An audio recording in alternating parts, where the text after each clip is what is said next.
Walter Benjamin, lui, quitte Berlin, comme je l'ai dit, en mars 1933, et il choisit Paris, mais on va voir par cette lettre que je citais à Gershom Scholem du 31 décembre, que c'est un peu un choix aussi par défaut. Par défaut, bon, il connaît magnifiquement la langue française, il navigue parfaitement dans la culture française et parisienne, mais en même temps, Paris est une ville chère pour un exilé allemand qui n'a pas de ressources, et on va voir que le milieu intellectuel littéraire français n'est pas si hospitalier que ça pour un juif allemand qui se réfugie dans la capitale. Voilà cet extrait de lettre. Dans la situation désespérée qui est la mienne, je ne produis guère, convaincu de ne plus pouvoir exiger grand-chose de moi-même. Parmi les rares choix qui me restent, le premier serait sans doute un changement de lieu. Paris est beaucoup trop cher, et ce séjour contraste trop crûment avec le précédent. Je ne vois rien d'encourageant autour de moi, et à la seule personne qui ici m'importe, je n'importe pas tant. Pour le reste, après le départ de Brecht, la ville est pour moi comme morte. La vie parmi les émigrés est insupportable, la vie solitaire ne vaut pas mieux, et la vie parmi les Français est inaccessible. Il ne reste donc que le travail, mais rien ne le menace davantage que de le rechercher si clairement comme la seule solution intérieure. Il ne représente plus une solution extérieure non plus. Et en octobre 1935, il écrit encore à Max Horkheimer « Ma situation est aussi difficile qu'elle peut l'être lorsqu'on n'est pas endetté. Non que je veuille par là m'attribuer le moindre mérite, mais pour dire simplement que toute aide que vous m'accordez marque pour moi un élargissement immédiat. » À cette époque, Max Horkheimer dirige l'Institut de recherche sociale et envoie de petites bourses à Walter Benjamin qui lui permettent de survivre. Comparé à mes dépenses ordinaires d'avril, lorsque je revins à Paris, j'ai extraordinairement resserré mon budget. Ainsi, j'habite à présent chez des émigrants en sous-location. J'ai en outre réussi à obtenir une carte pour une cantine de midi organisée pour les intellectuels français. Mais cette autorisation d'abord est provisoire. Ensuite, je ne peux l'utiliser que les jours où je ne vais pas à la bibliothèque, car le local se situe loin d'elle. Donc leurs conditions de vie à Paris sont relativement similaires, une même précarité, au point qu'ils finiront par se voir quasiment en permanence. Gisèle Freund écrivant « 2 fois par semaine, nous nous retrouvions au premier étage d'un café du boulevard Saint-Germain pour jouer aux échecs. Un petit café noir suffisait pour y passer des heures. Benjamin se fâchait toujours quand il perdait une partie. » Et là, je vais juste vous montrer le répertoire d'abord de Gisèle Freund. Vous voyez, je ne peux pas le pointer, mais à la 5e ligne, le nom de Walter Benjamin. Et ensuite, ici, l'adresse Walter Benjamin, 10 rue Dombasle. Donc là, c'est à la fin, la date 14 novembre 1938, c'est la date d'une prise de vue. Et c'est donc à la fin de l'exil de Benjamin à Paris. Et dans la marge, Gisèle Freund avait noté, mais plus tardivement, le titre de l'essai de Walter Benjamin, l'œuvre d'art à l'époque de sa reproduction mécanisée. Noté qu'il était un collectionneur de livres d'enfants anciens, qu'ils jouaient aux échecs ensemble, boulevard Saint-Michel, et que Adrienne a dit de lui que c'était le penseur, l'intellectuel le plus intelligent qu'elle ait jamais rencontré. Et juste après, voici le carnet d'adresses parisien de Walter Benjamin avec donc Gisela Freund, rue Lacanal. Et là, des feuilles volantes où Benjamin notait encore les adresses. Comme je n'ai pas de pointeur, je ne vais pas réussir à vous indiquer, mais c'est à peu près au premier tiers de la page. Encore Gisela Freund, rue Reynaud, avec le numéro de téléphone Danton 0980. Et encore ici, une page avec Gisela Freund, Paris 15e, 19 rue Lacanal.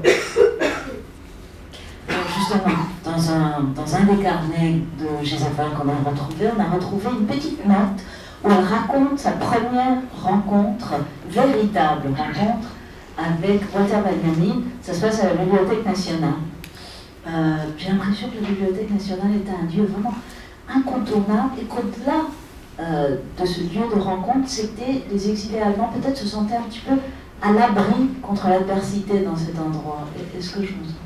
En tout cas, pour Walter Benjamin, c'était vraiment un lieu où il se sentait effectivement complètement en sécurité, à l'abri, en quelque sorte noyé sous ses documents. Depuis 1927, il avait entrepris un immense travail qui donnera lieu à une publication posthume qui s'appelle Paris, capitale du XIXe siècle, on en reparlera sans doute.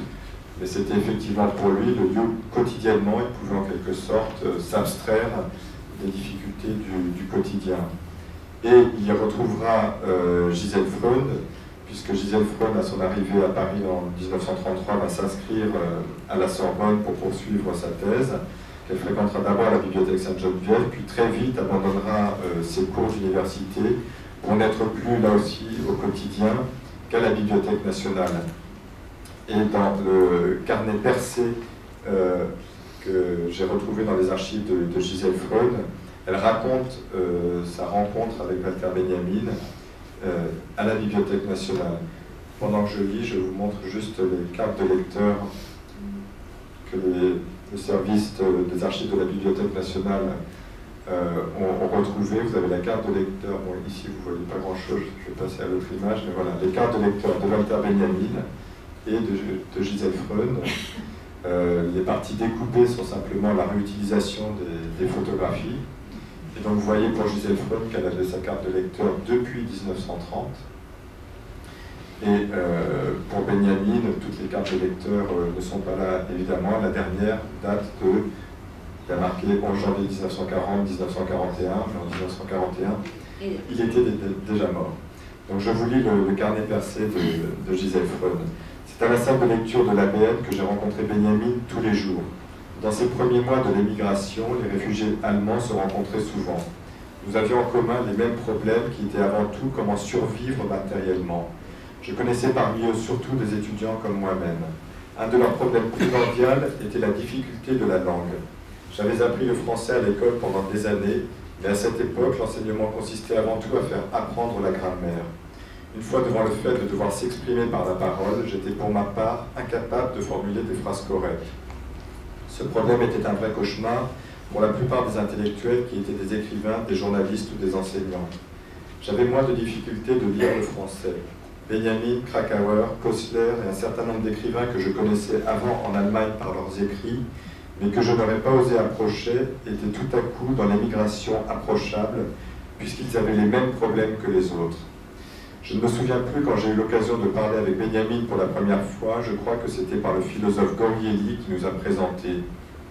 Bientôt, nous avions pris l'habitude de sortir en même temps de la salle, soit qu'on attendait des livres commandés par affiche et que les personnes apportaient à notre place, cela prenait au moins une demi-heure, soit qu'on avait envie d'interrompre la lecture pour prendre l'air, qui était souvent étouffant dans cette grande salle aspergée de temps à autre par un gardien avec un désinfectant, qui répandait une odeur douceâtre mêlée à celle de la poussière des livres. Il y a encore quelques petits extraits glanés ici et là dans les témoignages radio de Gisèle Freund ou dans ses écrits. On parlait, on sortait ensemble de la Bibliothèque nationale quand c'était fini à 6 heures, on traversait Paris ensemble et il s'arrêtait devant chaque livre. Ou, plus surprenant, Benjamin était très intéressé dans certaines questions. Moi, je restitue tel que Gisèle Freund le dit à la radio. Moi, j'ai jamais demandé ce qu'il faisait, et lui, il n'a jamais demandé ce que je faisais. Encore, pendant des années, nous nous rencontrâmes tous les jours dans cette immense salle silencieuse. Parfois, nous allions nous promener dans le couloir de la bibliothèque, où nous traversions la rue de Richelieu jusqu'à un banc du square Louvois. Benjamin allumait sa pipe, et nous nous entretenions des sujets les plus divers. La situation politique, le marxisme, les écrivains contemporains. Vous voyez que Gisèle Freund n'est pas une contradiction près. À la fermeture de la bibliothèque, nous quittions bien des fois la salle de lecture ensemble, nous traversions les Tuileries et longions les quais de la Seine. Benjamin s'arrêtait toujours chez les bouquinistes et leur achetait parfois un livre. Et on a un autre exemple, cette fois dans une lettre de Gisèle Freund à Walter Benjamin qui date de 1934, de ses échanges à la Bibliothèque nationale. Voilà ce qu'elle lui écrit. « Cher docteur Benjamin », l'amitié n'était pas encore complètement scellée, c'était le docteur qui prévalait ici. « On vient seulement de m'expédier ici les notes relatives à mon travail et j'y ai trouvé le titre et la cote du livre qui vous intéressait tant. Et comme je vous ménagerai avec plaisir un quart d'heure de choix, je vous en envoie titre et cote. La beauté du nu par Guy de Terramont à la Bibliothèque nationale sous la cote 8V 32086. Saluez tout particulièrement pour moi, s'il vous plaît, la photo qui porte la légende Ohé Ohé. Bon, je suis désolé pour la qualité de la reproduction, mais c'est uniquement fait à partir d'une photocopie. Contempler ces photos permet d'exposer de judicieuses réflexions sur la relation qu'entretiennent légende et image. J'ai l'intention d'en reproduire quelques-unes dans mon futur livre. Le mieux serait de les intituler « Images muettes » ou « 1900 ». Il est vraiment stupéfiant de voir quel était l'idéal de la beauté de ces horribles femmes et de nos pères. Cela vous intéressera peut-être, cher docteur Benjamin, de savoir que j'ai décidé d'achever mon travail sous le coup de ce point de droit, le portrait photographique et même le portrait comme article de masse. Le chapitre final portera comme titre « Cause actuelle de la mort du portraitiste photographe, la photographie amateur et le photomaton, totale soumission, le travail aurait alors une unité et serait achevé. Il me manque seulement quelques matériaux sur la période 1800-1914. » Pour finir sur la Bibliothèque nationale, à l'occasion de l'exposition universelle de 1937, Jules Quint, qui était l'administrateur de la BNF à l'époque, et vous voyez dans la carte de lectrice de Gisèle Freud, je ne sais pas si c'est très lisible, mais au crayon, il y a marqué « Ami de Monsieur Quint ». Donc Jules Quint, qui était l'administrateur de la Bibliothèque nationale, propose à Gisèle Freud de photographier les bibliothèques de Paris pour le pavillon français. Son reportage sera publié dans Vue. Et c'est à cette occasion qu'elle va photographier Walter Benjamin à la Bibliothèque nationale. Vous avez là la planche contact, une planche contact de ces photographies. Et voilà, je crois que l'image est un peu déformée là, mais quelques-unes des images prises de Walter Benjamin à la Bibliothèque nationale. Consultant ici le grand dictionnaire universel de Pierre Larousse. Et Gisèle Freud raconte une anecdote à ce sujet, qu'elle est arrivée à la Bibliothèque nationale avec son petit Leica et que les gens ont cru qu'elle se moquait du monde. Donc elle est partie au puce acheter un trépied et elle a fait croire qu'elle photographiait avec un trépied et une chambre noire, alors qu'elle photographiait avec son Leica, qui était un peu trop moderne aux yeux des conservateurs de la Bibliothèque nationale. Là, vous avez juste curiosité, une photographie de Sylvia Beach devant au seuil de sa librairie Shakespeare & Company. Et en réalité, cette photographie figure sur la même planche contact que les photographies prises de Walter Benjamin à la Bibliothèque nationale. C'est pour dire un peu la constellation qui se dessine ici.